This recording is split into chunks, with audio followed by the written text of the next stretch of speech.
अब हम बात करेंगे method of preparation of these hydra acids.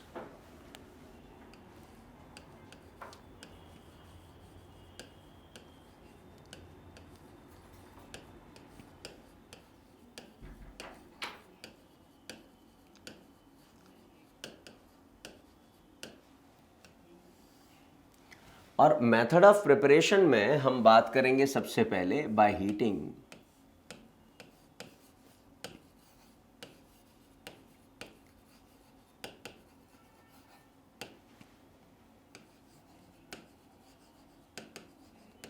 Halide with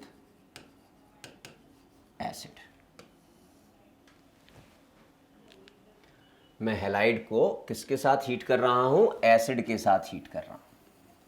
चलिए देखते हैं इधर। मैंने आपसे बात की NaCl की, और मैंने इस NaCl की रिएक्शन कराई H2SO4 से। जब मैंने NaCl की रिएक्शन कराई H2SO4 से तो क्या हुआ? यहां फॉर्म हुआ NaHSO4 और साथ में HCl। साथ में क्या फॉर्म हुआ? HCl फॉर्म हुआ। अब बेटा ये NaHSO4 जब फर्दर NaCl के साथ रिएक्शन करेगा तो ये हमें बनाकर देगा क्या? फिर से Na2SO4 और साथ में HCl। तो इस मेथड से मैंने किसका फॉर्मेशन कर दिया? इस मेथड से मैंने HCl का फॉर्मेशन कर दिया।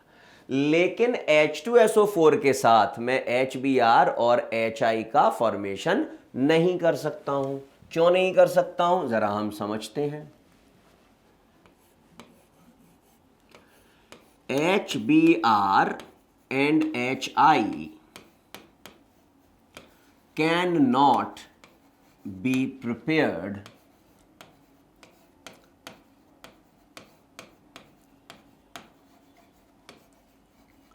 by heating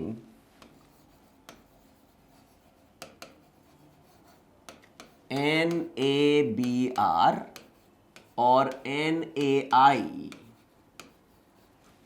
with H2SO4।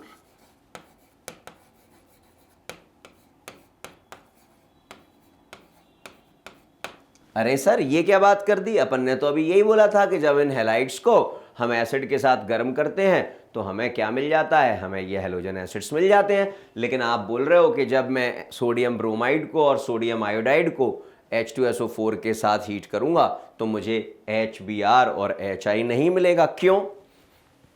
Because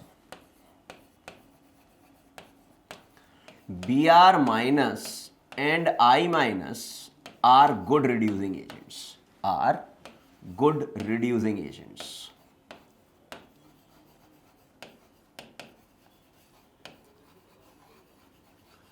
तो ये अच्छे रिड्यूसिंग एजेंट है तो क्या करेंगे? ये H2SO4 को रिड्यूस करेंगे and itself get oxidised.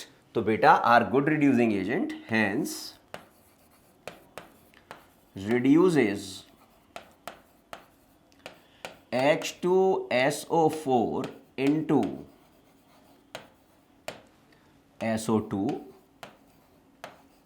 and itself get oxidized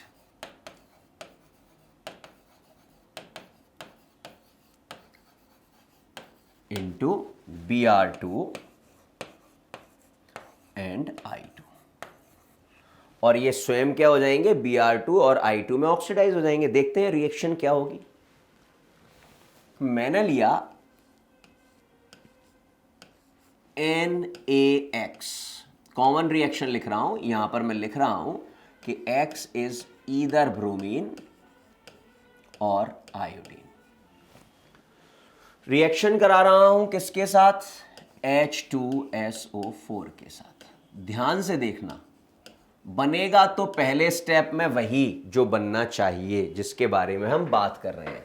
मतलब NaHSO4 और साथ में बना HX। एक्स मैं यहां पे फिर से लिख दूंगा, इट इज ईदर ब्रोमीन और आयोडीन। अब बेटा ये जो HX फॉर्म हुआ है, ये HX इस H2SO4 के साथ करता है रिएक्शन।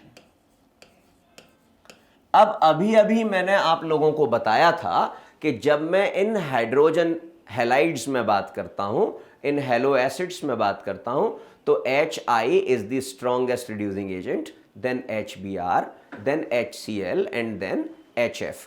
तो मैंने देखा कि भैया ये तो HX यानी कि HBr और HI है, तो ये क्या करेंगे, ये कर देंगे इसको रिड्यूस करेंगे तो बनाएंगे SO2 और खुद हो जाएंगे ऑक्सीडाइज, बनाएंगे X2 और साथ में बनेगा वाटर।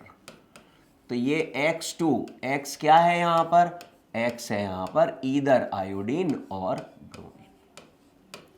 तो आप बोलोगे तो क्या सर ये जो मेथड आपने लिखा by heating halides with acid ये केवल HCl के लिए था? मैं कहूंगा नहीं। आज से ये बात हमेशा अपने दिमाग में रखिएगा कि जब भी हैलाइड की कोई रिएक्शन H2SO4 से नहीं हो रही है तो मैं उसे H3PO4 से करा दूंगा। किससे करा दूंगा? H3PO4 से करा दूंगा। तो मैंने क्या किया, मैंने लिया NaX, X मैं फिर से कहूंगा यहां पर क्या है, ईदर ब्रोमीन और आयोडीन, और रिएक्शन करा दी मैंने किसके साथ, H3PO4 के साथ। किसके साथ रिएक्शन करा दी? H3PO4 के साथ। तो यहां पर मुझे मिला Na3PO4 और साथ में HX। तो यहां से मैंने बना दिया क्या, HBr और HI। सर और कोई मेथड भी होता है क्या इनको बनाने का? मैं कहूंगा हां बिल्कुल होता है। क्या है वो method?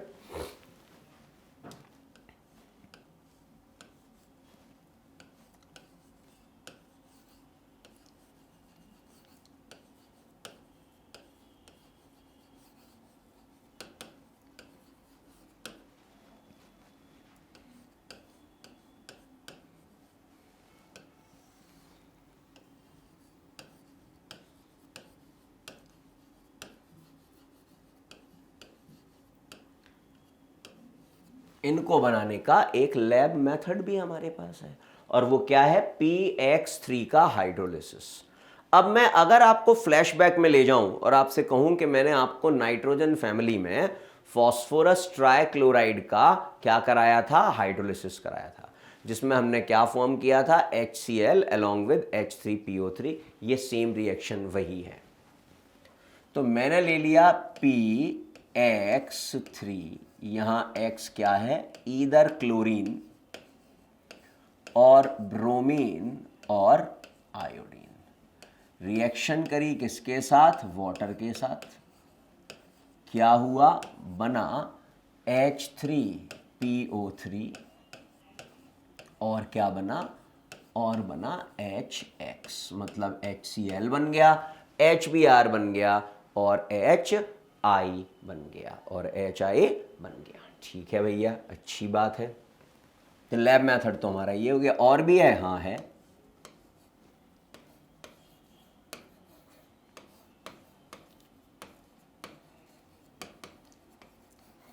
By passing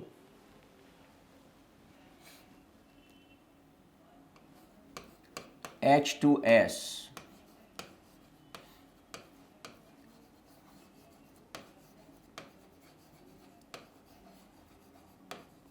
through halogens, by passing H2S through halogens। Halogen से पास कराएंगे H2S को।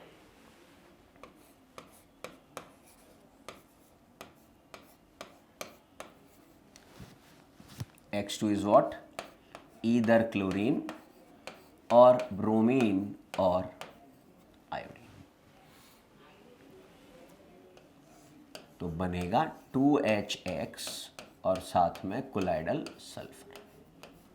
तो इतने सारे मेथड्स हमारे पास होते हैं बेटा, किसके फॉर्मेशन के, हाइड्रोजन हैलाइड्स के फॉर्मेशन के।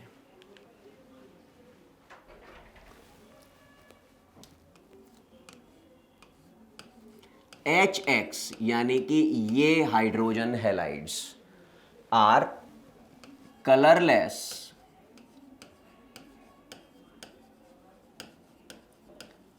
pungent smelling gases.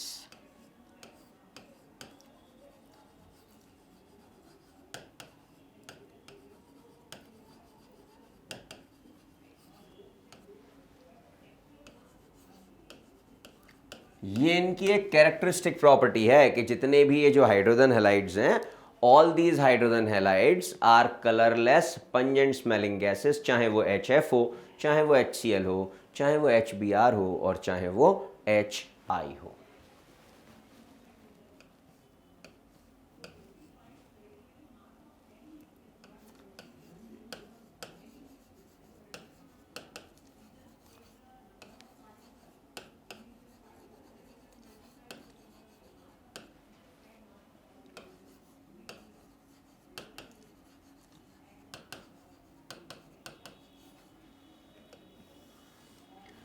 मैं बात करूं अब इन हाइड्रोजन हैलाइड्स की रिड्यूसिंग स्ट्रेंथ और इनकी स्टेबिलिटी की, तो आपको पता है सबसे ज़्यादा रिड्यूसिंग स्ट्रेंथ है HI की, क्योंकि वो सबसे लीस्ट स्टेबल है, और HCl की रिड्यूसिंग स्ट्रेंथ सबसे कम है क्योंकि वो क्या है, मोर स्टेबल है। बॉन्ड लेंथ का ही यहाँ पर कॉन्सेप्ट लग रहा है। तो हम यहाँ पर क्या कहते हैं, HCl is quite stable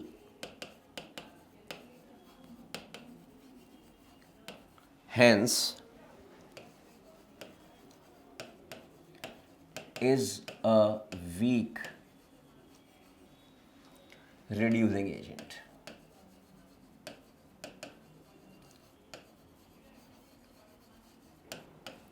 And is oxidized by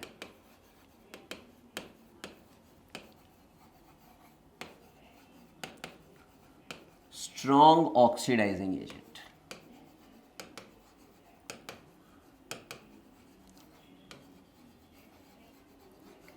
And is oxidized by strong oxidizing agent. Strong oxidizing agent से क्या हो जाएगा, ये ऑक्सीडाइज हो जाएगा। Like KMnO4, K2Cr2O7, MnO2 etcetera. तो जैसे अगर मैं HX की रिएक्शन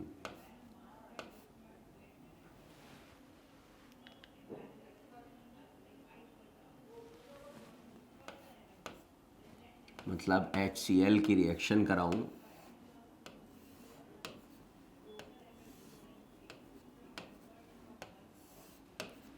KMnO4 से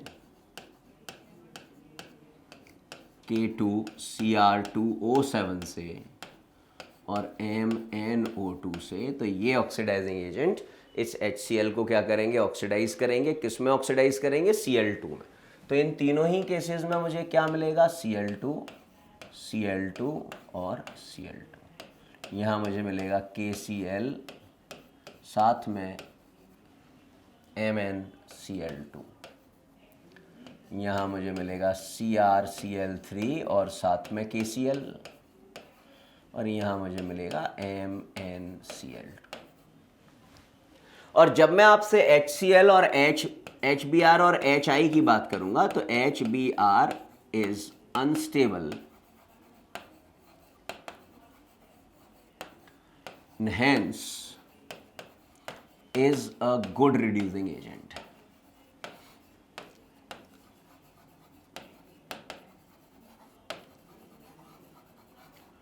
तो अब बेटा ये अच्छा रिड्यूसिंग एजेंट है, तो ये वो सारी प्रॉपर्टी तो शो करेगा ही, वो सारी प्रॉपर्टी तो शो करेगा ही जो HCl कर रहा है, लेकिन इसके अलावा ये H2SO4 को भी रिड्यूस कर देगा जो HCl नहीं कर पा रहा था, हमने मेथड ऑफ प्रिपरेशन के दौरान देखा था। Same with HI,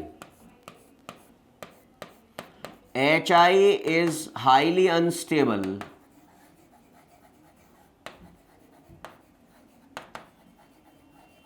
hence is a strong reducing agent.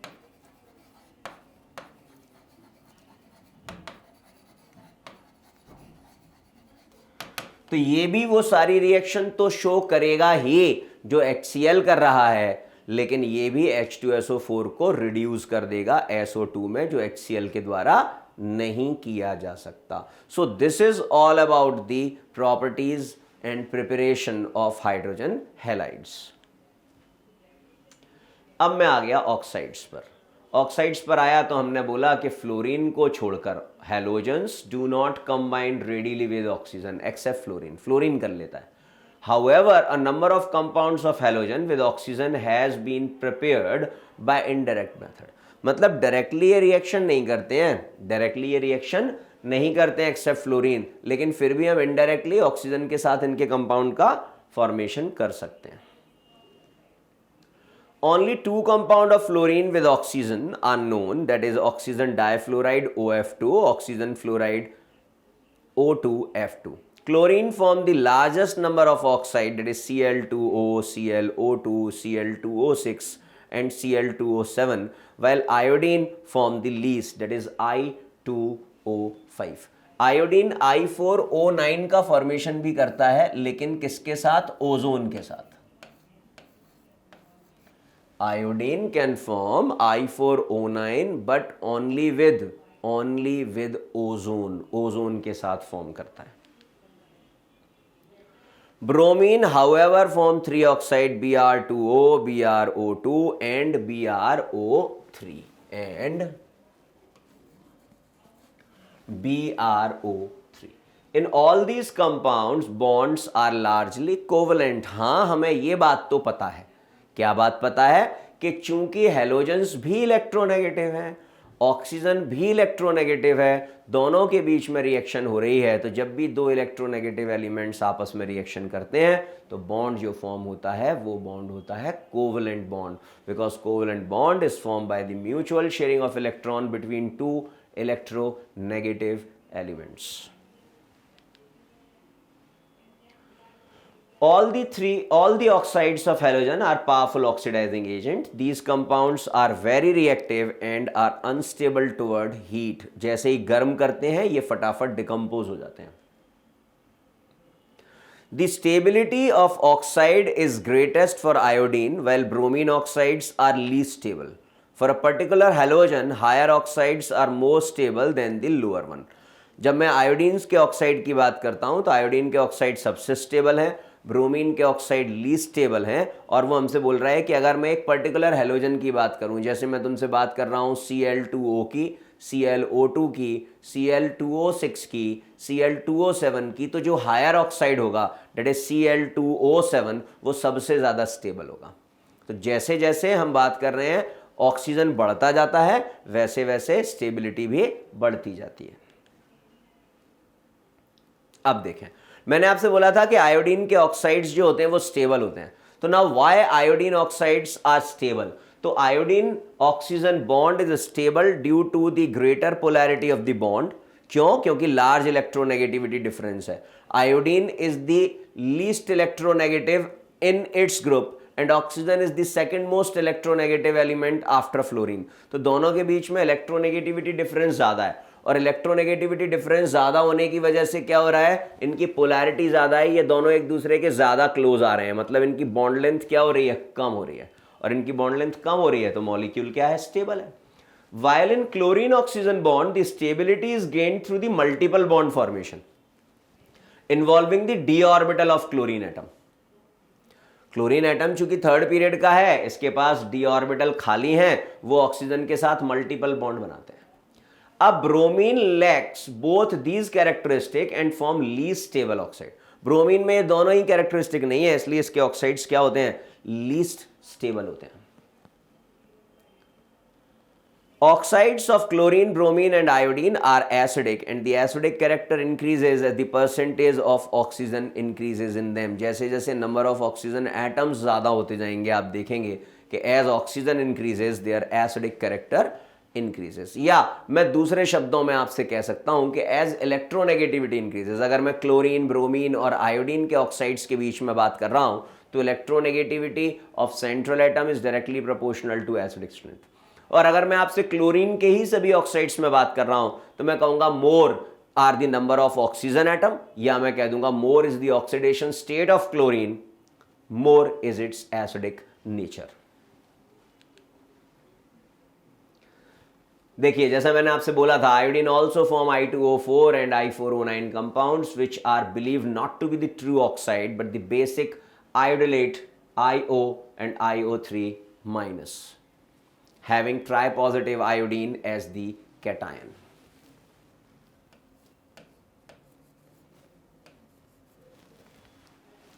Solid state में ये कंपाउंड क्या होता है? सॉलिड स्टेट में ये कंपाउंड आयनिक होता है। ये मैंने ड्राई आयोडीन की ओजोन के साथ रिएक्शन के दौरान आपको बताई थी। OF2 is B-shaped having bond angle 103. Cl2O is also V-shaped with bond angle 111, while ClO2 is angular with bond angle 118.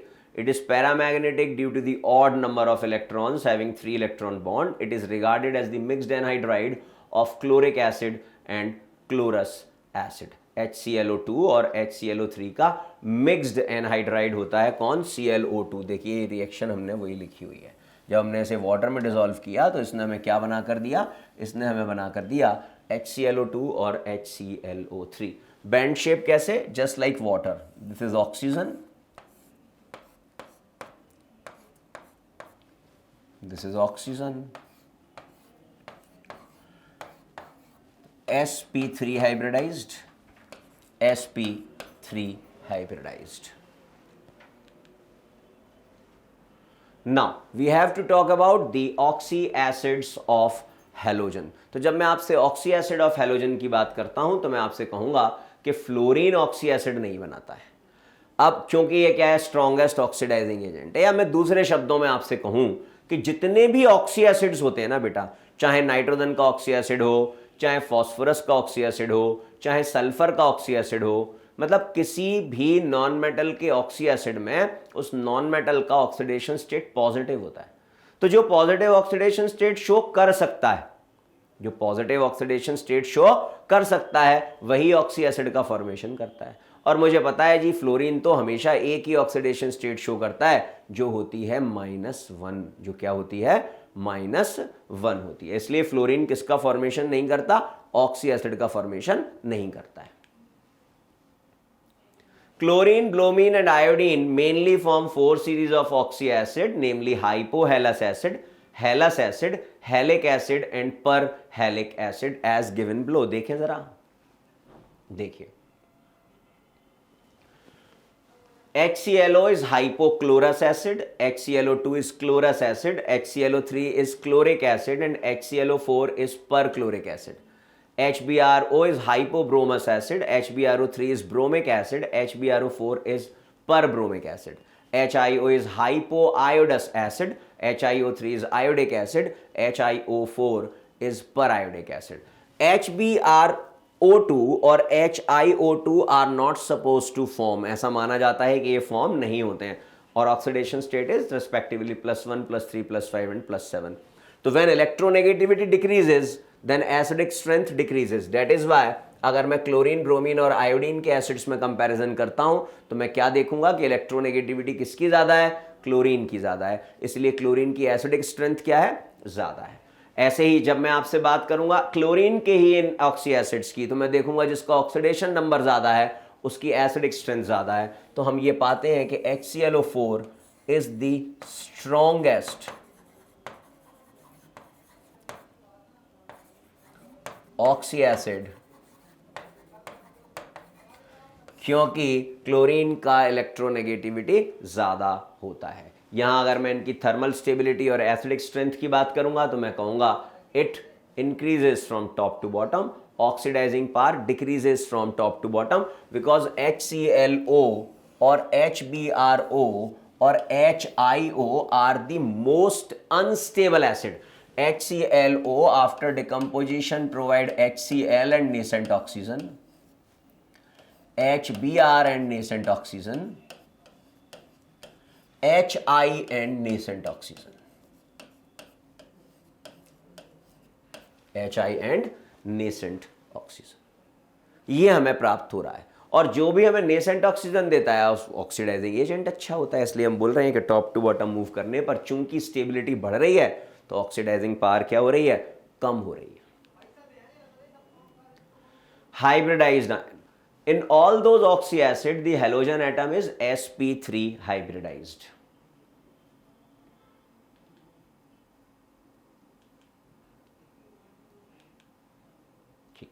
Acidic character, all these acids are monobasic containing an OH group. The acidic character of these oxo acid increases with increasing in the oxidation number, as we have discussed this earlier. HClO plus 1, HClO2 plus 3, HClO3 plus 5 and HClO4 is plus 7. And the strength of these conjugate base of these acid are as follow. हमें पता है strong acid के conjugate base weak होते हैं, weak acid के conjugate base strong होते हैं। तो ये जितने भी एनाइंस हैं, चाहे क्लोरीन के हों, चाहे ब्रोमीन के हों, चाहे आयोडीन के हों, ऑल आर sp3 हाइब्रिडाइज्ड। एक बार बता देता हूं कैसे। जब मैं आपसे ClO- की बात करूंगा तो स्ट्रक्चर होगी ये। देखें यहां क्लोरीन के पास 3 बॉन्ड पेयर हैं, सॉरी 3 लोन पेयर हैं और 1 बॉन्ड पेयर है, sp3। जब मैं आपसे ClO2 की बात करूंगा माइनस, तो हम देख रहे हैं 2 बॉन्ड पेयर और 2 lone pair,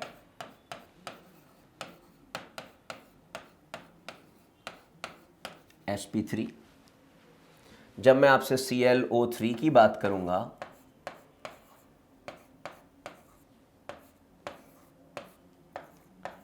three bond pair 1 lone pair, sp3। और जब मैं आपसे फाइनली बात करूंगा ClO4 की,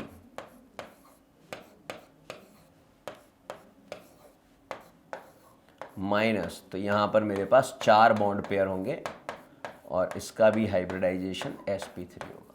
तो all oxo anions are sp3 hybridised. यहां हमने ये बात देखी। Oxidising power and thermal stability, अभी अभी मैंने आपसे बात की थी कि the oxidising power of these acid decreases at the oxidation number increases. सबसे ज्यादा ऑक्सीडाइजिंग पावर किसकी होगी, HClO की, और सबसे कम ऑक्सीडाइजिंग पावर किसकी होगी, HClO4 की। स्टेबिलिटी की बात हम कर चुके हैं, इन एनाइंस की बात हम कर चुके हैं। As the number of oxygen atom in an ion increases, there will be a greater dispersal of negative charge and thus greater will be the stability of ions formed. इसके आगे की चर्चा बेटा हम अपनी अगली स्लाइड में करेंगे। Thank you. तो बच्चों, हमने ऑक्सी एसिड ऑफ हैलोजेंस की बात की थी, तो हम उसी को आगे बढ़ाते हैं। हमसे बोल रहे हैं कि अगर हमारे पास अलग अलग हैलोजेंस के ऑक्सी एसिड्स हैं जिनका ऑक्सीडेशन नंबर सेम है, हैविंग सेम ऑक्सीडेशन नंबर, तो बोल रहे हैं उनकी स्टेबिलिटी जो होगी एटॉमिक नंबर बढ़ने के साथ कम होगी, या मैं दूसरे शब्दों में कहूं कि उनकी जो स्टेबिलिटी होगी वो इलेक्ट्रोनेगेटिविटी कम होने के साथ कम होगी। या मैं दूसरे शब्दों में अगर आपसे कहूं तो जब मैं थर्मल स्टेबिलिटी की बात करता हूं तो मैं देखता हूं कि किसी भी मॉलिक्यूल को गर्म करने पर वो कितना फास्टली डिसोसिएट होता है, कितना फास्टली टूटता है। अगर वो जल्दी टूट रहा है तो वो कम स्टेबल है, और अगर वो जल्दी नहीं टूट रहा है तो वो ज्यादा स्टेबल है। तो मैं आपसे कहूंगा कि ऐसे ऑक्सी एसिड्स जो अलग अलग हैलोजेंस से मिलकर बने हैं, जिनके ऑक्सीडेशन नंबर सेम है, उनकी थर्मल स्टेबिलिटी साइज बढ़ने के साथ कम होती जाएगी। मतलब thermal stability decreases with increase in size, या with increase in atomic number, या विद डिक्रीज इन इलेक्ट्रोनेगेटिविटी। सारी बातें एक ही बात को बोल रही हैं। सर साइज से आप कैसे कह सकते हैं? तो मैं कहूंगा बेटा, जब मैं टॉप टू बॉटम मूव कर रहा हूं तो मैं देख रहा हूं कि एटॉमिक साइज बढ़ रहा है, और अगर एटॉमिक साइज बढ़ेगा तो निश्चित रूप से बॉन्ड लेंथ बढ़ेगी, और अगर बॉन्ड लेंथ बढ़ेगी तो मैं उस मॉलिक्यूल को आसानी से डिसोसिएट कर सकता हूं, यानी कि उस मॉलिक्यूल की स्टेबिलिटी जो होगी वो क्या होगी, कम होगी। देखें हमारे पास है HClO, HBrO, HIO, these are the hypohalous acid. HClO is hypochlorous acid, HBrO is hypobromous acid, HIO is hypoiodous acid. इन सभी में क्लोरीन का, ब्रोमीन का और आयोडीन का ऑक्सीडेशन स्टेट है +1। तो मैं क्या देख रहा हूं, जैसे जैसे मैं क्लोरीन से आयोडीन की तरफ जाऊंगा स्टेबिलिटी क्या होगी, स्टेबिलिटी कम होगी। क्यों? क्योंकि क्लोरीन से आयोडीन की तरफ आने पर साइज जो है वो क्या हो रहा है, बढ़ रहा है। साइज बढ़ेगा तो बॉन्ड लेंथ क्या होगी, बढ़ेगी। बॉन्ड लेंथ बढ़ेगी तो बॉन्ड एनर्जी क्या होगी, कम हो जाएगी। Same with ClO-, Bro- and IO-। फिर हाउएवर इन HXO3 जब मैं बात कर रहा हूं आपसे हैलिक एसिड के, तो HiO3 is more stable. HiO3 is more stable. तो the stability order being HClO3 is less stable than HBrO3 than HiO3. This is the exceptional case, we have to learn it.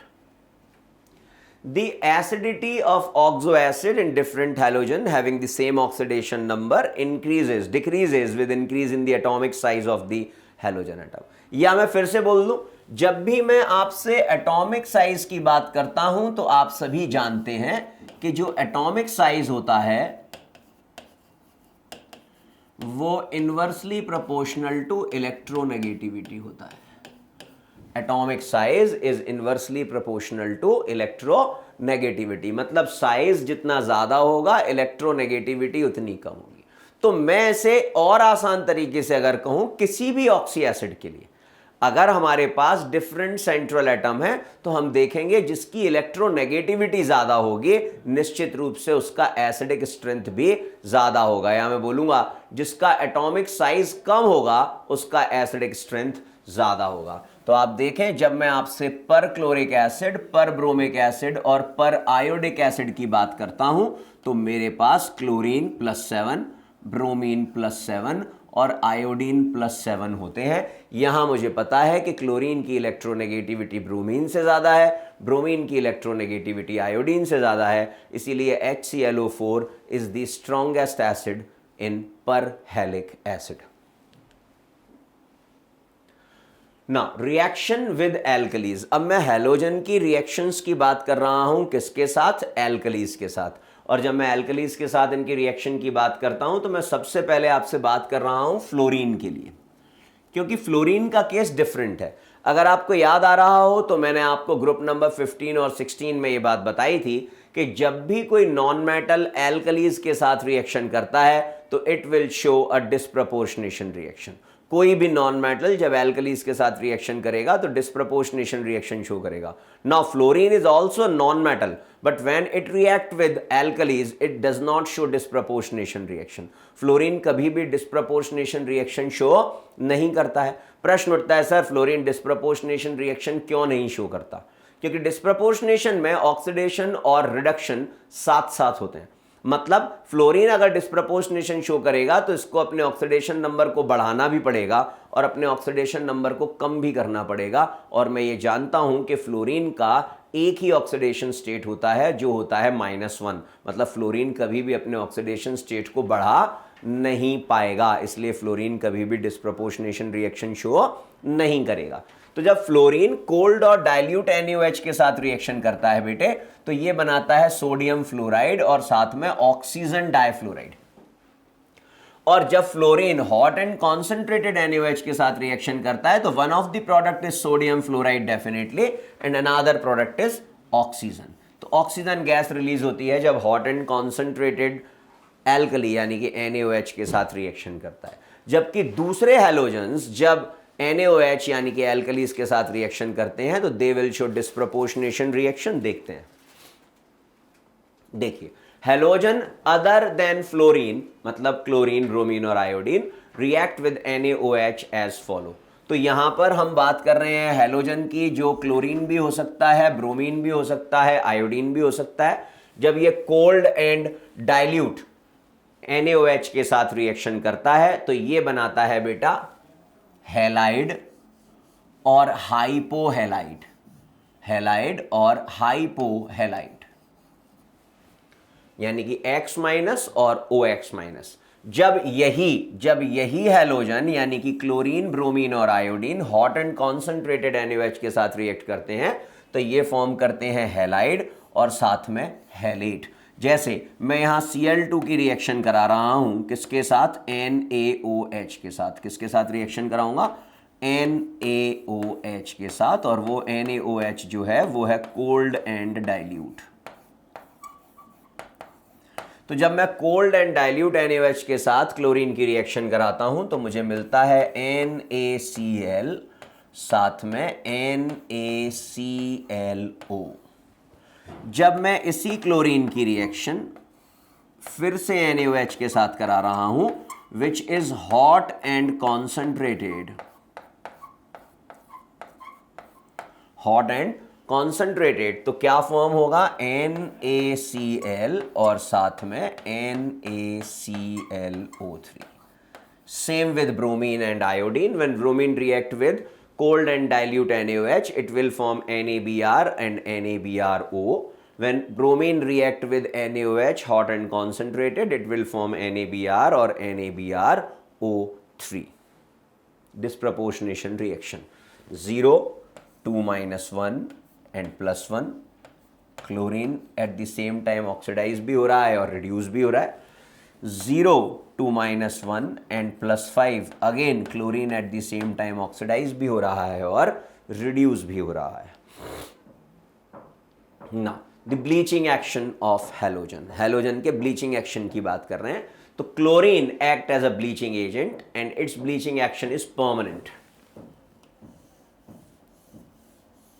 आपसे मैंने पिछली class में भी बात की थी कि क्लोरीन वाटर का यूज हम करते हैं as a ink removing liquid.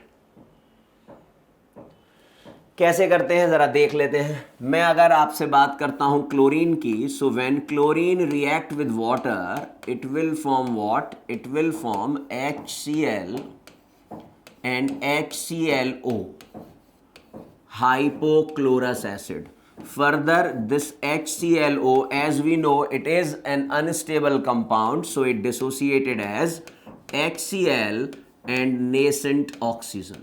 So this nascent oxygen is responsible for the bleaching action of chlorine when a colored substance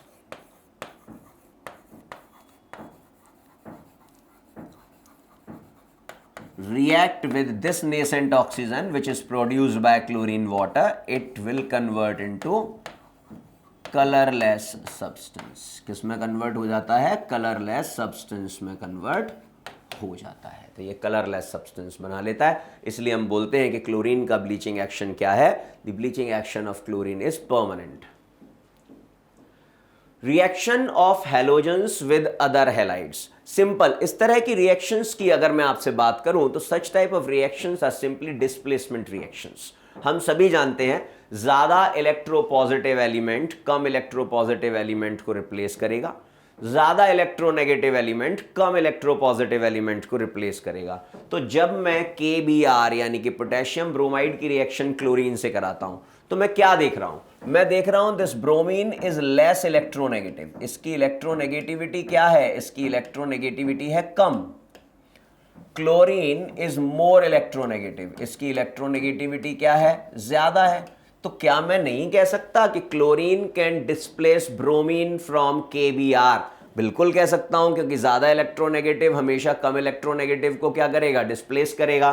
तो मुझे क्या मिलेगा, मुझे मिलेगा पोटेशियम क्लोराइड और साथ में Br2।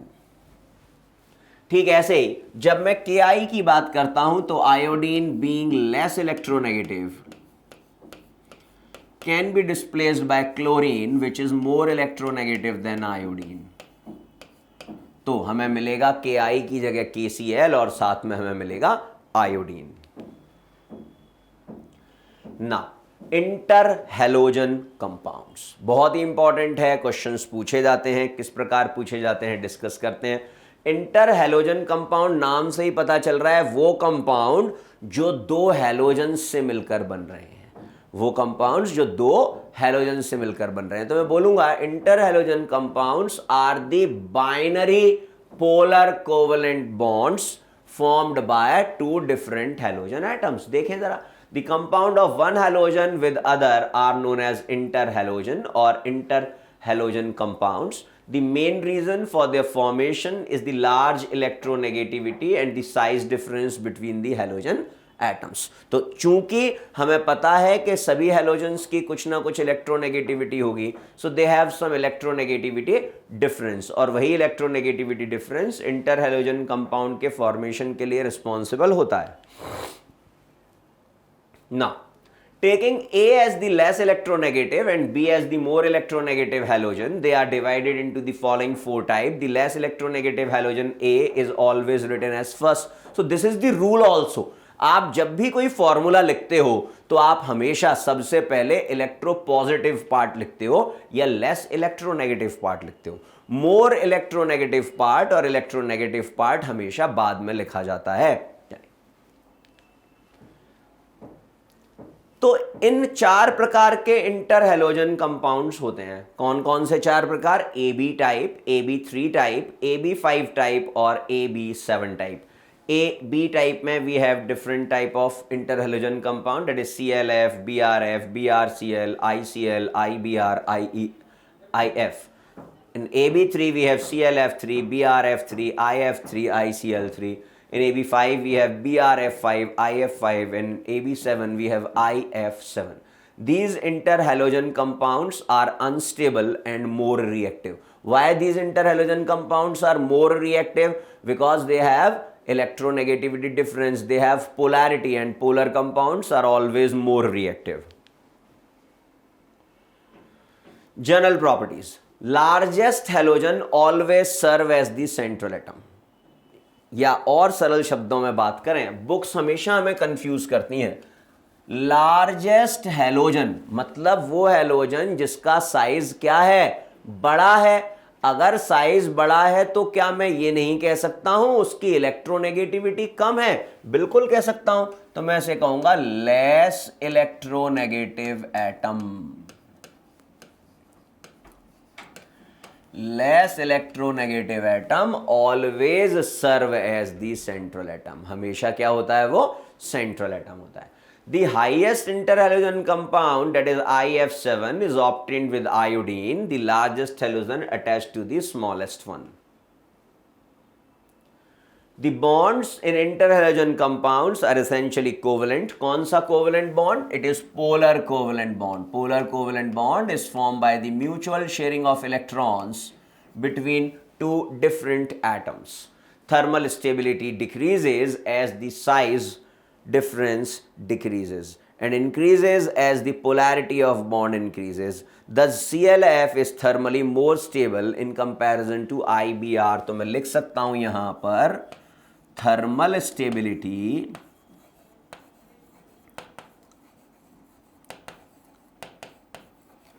is directly proportional to the difference in electronegativity.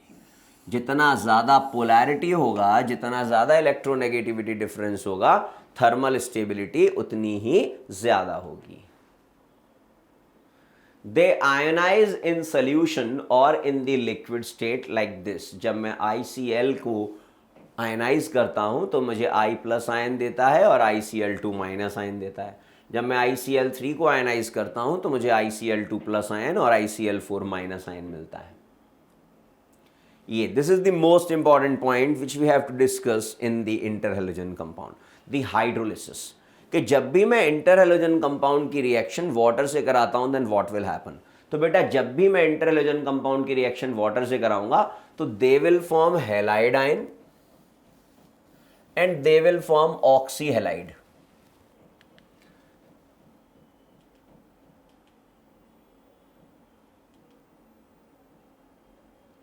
Halide ion and they will form oxyhalide. अब जो हैलाइड आयन आएगा वो हमेशा स्मॉलर हैलोजन से आएगा और जो ऑक्सीहैलाइड आएगा वो हमेशा लार्जर हैलोजन से आएगा। यहां पर हमने लिख रखा है, हमेशा याद रखिएगा। There will B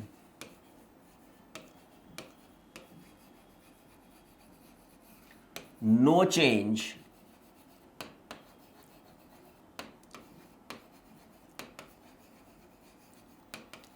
in the oxidation state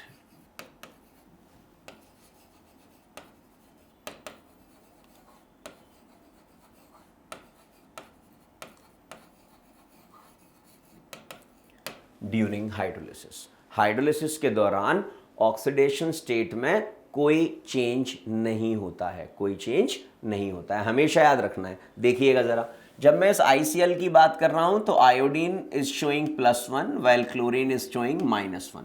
तो which one is larger in size? Definitely iodine is larger in size. तो आयोडीन क्या बनाएगा? आयोडीन बनाएगा ऑक्सी हैलाइड। देखिए ये बनाया है, और इस ऑक्सी हैलाइड में आयोडीन का ऑक्सीडेशन स्टेट देखिए +1 ही है। और हैलाइड किसने बनाया है? हैलाइड बनाया है स्मॉलर एटम ने। देखिए यहाँ पर ऑक्सीडेशन स्टेट -1 ही है। There will be no change in the oxidation state. फिर यहाँ देखें, जब मैं BrF5 की वाटर के साथ रिएक्शन में बात कर रहा हूँ तो Br is showing +5 while fluorine is showing -1 oxidation state. तो देखिए Br लार्जर है तो क्या बनाएगा? ऑक्सी हैलाइड बनाएगा, और इस ऑक्सी हैलाइड में देखिए ब्रोमीन का ऑक्सीडेशन स्टेट +5 ही है, और जो स्मॉलर है वो है फ्लोरीन, वो बनाएगा फ्लोराइड। आप इसमें भी देख लीजिए कि फ्लोरीन का ऑक्सीडेशन स्टेट -1 ही है। So these are the strong oxidising agent. Interhalogen compound क्या है? स्ट्रॉन्ग ऑक्सीडाइजिंग एजेंट है। Largest number of interhalogen compounds are form by fluorine due to its smaller size and higher electronegativity. Structure, interhalogen compounds are, अगर मैं AB type की बात करता हूं तो ऑल AB type interhalogen compounds are linear. जब मैं AB3 टाइप की बात करता हूं तो बेटा AB3 टाइप के लिए जो इनका हाइब्रिडाइजेशन होता है बेटा, वो हाइब्रिडाइजेशन होता है sp3d। क्योंकि sp3d हाइब्रिडाइजेशन क्यों है जरा देख लेते हैं। मैं आपसे ClF3 की बात करता हूं, द मोस्ट कॉमन एग्जाम्पल। जब मैं इसका स्ट्रक्चर बनाऊंगा तो we have chlorine as the central atom and it has 7 electron in its valence shell.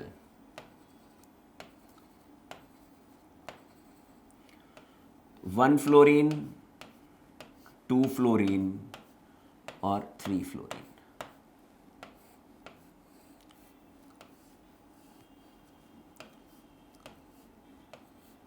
तो we have 3 bond pair and 2 lone pair. तो 3 बॉन्ड पेयर और 2 लोन पेयर बनाते हैं sp3d हाइब्रिडाइजेशन। sp3d हाइब्रिडाइजेशन का geometry होता है trigonal bipyramidal, but because of the presence of these 2 lone pair इसका shape हो जाता है टी शेप। तो बेटा जितने भी AB3 टाइप के इंटरहैलोजन कंपाउंड्स हैं, all AB3 type interhalogen compound have T shape and hybridization will be sp3d। AB5 type, जब मैं AB5 टाइप के कंपाउंड्स की बात करता हूं तो they all have sp3d2 hybridisation. देख लेते हैं, देख लीजिए sp3d2 हाइब्रिडाइजेशन, और इनका जो स्ट्रक्चर होता है वो होता है स्क्वायर पिरामिडल, या से मैं डिस्टॉर्टेड ऑक्टाहेड्रल भी कह सकता हूं। देखें जरा, मेरे पास है BrF5, ब्रोमीन के वैलेंस शेल में we have 7 electrons, fluorine, fluorine, fluorine, fluorine and fluorine. तो मेरे पास कितने बॉन्ड पेयर हैं? We have 5 bond pair and we have 1 lone pair. तो 5 बॉन्ड पेयर और 1 लोन पेयर मिलकर बनाते हैं हाइब्रिडाइजेशन sp3d2, और शेप जो होती है वो होती है square pyramidal. Geometry will be octahedral, इसलिए हम स्क्वायर पिरामिडल को क्या कहते हैं? स्क्वायर पिरामिडल को कहते हैं डिस्टॉर्टेड ऑक्टाहेड्रल। और जो लोन पेयर होता है वो लोन पेयर एक्सियल पोजीशन को ऑक्यूपाई करता है। AB7 टाइप, इसका पेंटागोनल बाइपिरामिडल स्ट्रक्चर होता है और हाइब्रिडाइजेशन होता है sp3d3। पॉलीहेलाइड्स की बात करें, हमने पिछले क्लास में भी चर्चा की थी, हम फिर से चर्चा करेंगे कि पोटेशियम हो गया, रुबिडियम हो गया, सीजियम हो गया, इनका पॉलीहेलाइड फॉर्म करने का टेंडेंसी होता है और ये इस प्रकार से पॉलीहेलाइड का फॉर्मेशन करते हैं। Ki जब आयोडीन के साथ रिएक्शन करता है तो बनाता है Ki3 और Ki3 is dissociated as K plus ion and I3 minus ion. तो देखिए Cl3, Br3 minus, I3 minus, ICl2 minus, ICl4 minus, BrF4 minus, ये सभी क्या हैं? ये सभी क्या हैं? पॉलीहेलाइड्स हैं। क्या हैं? पॉलीहेलाइड्स हैं। चलिए अब बात करते हैं स्यूडो हेलोजन और स्यूडो हेलाइड्स की। इंपॉर्टेंट है ये भी। The word pseudo means false. तो स्यूडो हेलोजन मतलब फॉल्स हेलोजन, स्यूडो हेलाइड्स मतलब फॉल्स हेलाइड्स। मतलब वो जो हेलोजन या हेलाइड्स नहीं है but they are behaving as halogens और हेलाइड्स। तो these are the some examples: cyanogen, oxycyanogen, thiocyanogen, selenocyanogen, cyanide, cyanate, thiocyanate, selenoscienate. All these are the examples of pseudohalogens and pseudohalides. How we can identify them? हमें कैसे पता चलेगा? हमें पता चलेगा these compounds या these species are polyatomic. These species are polyatomic, having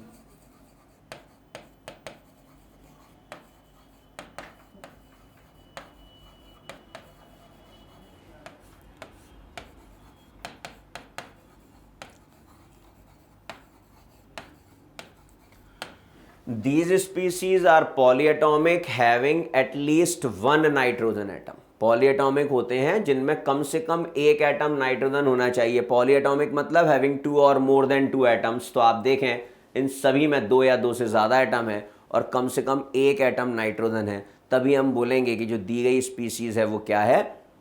pseudo halogen या pseudo halide. Pseudo halogen when it is neutral and pseudo halide when it is charged. अब मैं बात कर रहा हूं आपसे फ्रियॉन्स की। So what are freons? Freon 1,1 is CCl3F, freon 1,2 is CCl2F2 and it is marketed under the popular brand names such as Freons and Genetrons. Freon 113 is CCl2F, CCl2F2. Freon 114 is CClF2. तो ये journal names हैं जो हमें याद होने चाहिए। Freon 115 Freon 115 is CClF2CF3. These cause ozone depletion. तो ozone depletion के लिए रिस्पॉन्सिबल कौन है? Freons are responsible for ozone depletion. Preparation of halogens. Halogens के preparation की बात करें, preparation of fluorine.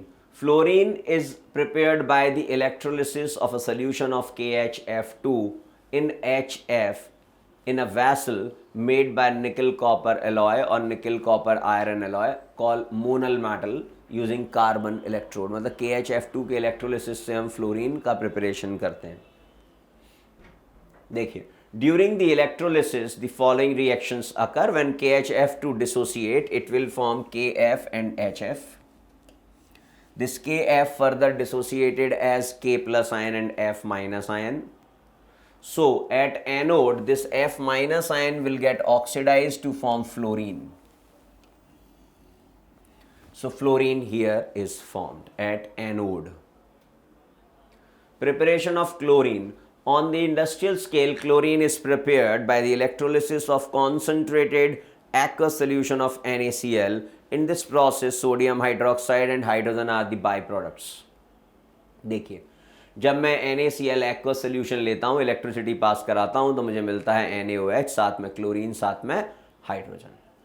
In the laboratory, chlorine can be prepared by adding concentrated HCl on KMnO4 और MnO2।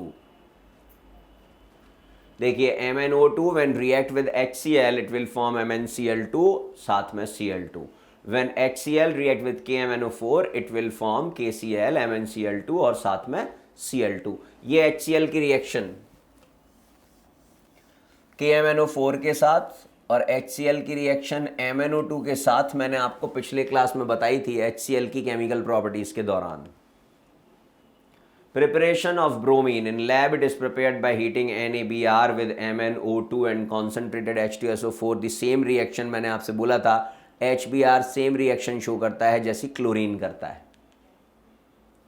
देख लीजिए NaBr जब MnO2 के साथ रिएक्शन कर रहा है तो क्या बना रहा है, Br2।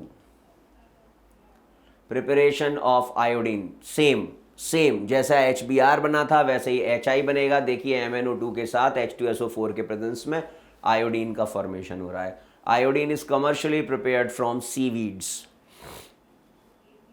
Uses of halogens, halogens के यूजेस की बात करूं तो फ्लोरीन का यूज है as an oxidising agent and as a fluorinating agent.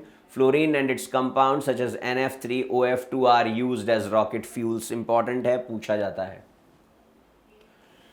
It is used in the preparation of plastic known as Teflon, which is resistant to the action of all acids, alkalis, and even boiling aqua regia. It is used in the manufacturing of fluorocarbons like freons, which is used as an excellent refrigerant and in air conditioning. It is used in the preparation of uranium hexafluoride, which is used for the separation of isotope. This is the most important point, bete. सबसे important point है, पूछा जाता है कि isotopes of uranium 235 और 238 को जब आप सेपरेट करना चाहते हैं तो आपको किसकी ज़रूरत पड़ती है। आपका आंसर होगा UF6, that is uranium hexafluoride. Uses of chlorine, chlorine is used in sterilisation of drinking water, water purification के काम आता है। Large quantity of chlorine are used industrially for the bleaching of cotton, paper, wood, textile et cetera. It is used in making insecticide like DDT, germicides, dyes, drug, etc. Chlorine is used for preparing vinyl chloride, which is a starting material for making the plastic PVC, polyvinyl chloride. It is used in the manufacturing of chlorinated organic solvent like chloroform, carbon tetrachloride, which are used for dry cleaning or degreasing machinery. It is used in the preparation of HCl, bleaching powder, chlorates, perchlorates, sodium hypochlorite, which are important industrial compounds. Uses of bromine, bromine is used in the preparation of ethylene bromide, which is mixed with tetraethyl lead, that is TEL, which is used as anti-knocking agent. It is used in the manufacturing of AGBr, which is used in photography. It is used in the manufacturing of dyes, drug, etc. Bromine is used in the manufacturing of benzyl bromide, which is effective tear gas. It is used as a lab reagent. Uses of iodine, iodine is used as a laboratory